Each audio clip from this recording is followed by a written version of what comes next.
Guys, আমি জিদ্দার upcoming movie কেউ বলে বিপ্লবী, কেউ বলে ডাকাত, এই মুভির অ্যাকশন ডিরেক্টর কে হতে চলেছে সেই সম্বন্ধে আলোচনা করব। সো চলো গাইস, ভিডিওটা শুরু করা যাক। সো গাইস, ভিডিওটা ভীষণ ইন্টারেস্টিং হতে চলেছে। তো ভিডিওটা একটু স্ক্রিপ্ট না করে তোমরা শেষ পর্যন্ত এই ভিডিওটা দেখো, আমার মনে হয় তোমাদের ভিডিওটা ভালো লাগবে। সো গাইস, শুরু করা যাক। সো গাইস, এই মুভির অ্যাকশন ডিরেক্টর হতে চলেছে আমাদের সকলের প্রিয়, এবং আমরা সকলে জানি যে সে কী পরিমাণ অ্যাকশন এরকম এই দর্শকদের উপহার দিতে পারে। সে হচ্ছে পুষ্পা 2 অ্যাকশন ডিরেক্টর। ওদিকে সে RRRেও অ্যাকশন ডিরেক্টর হিসেবে কাজ করেছে, এবং বাহুবলী 2তে যেটা 1800 কোটি রুপি কামিয়েছে, সেখানেও অ্যাকশন ডিরেক্টর হিসেবে সে ছিল।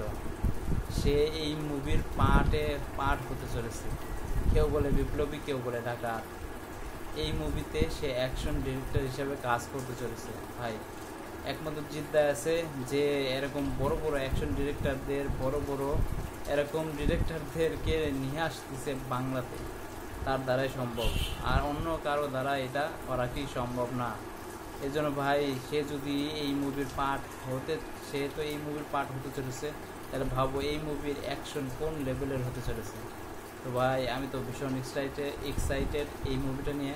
আপনারা কতটুকু এক্সাইটেড এই মুভিটা নিয়ে প্লিজ কমেন্টে জানান।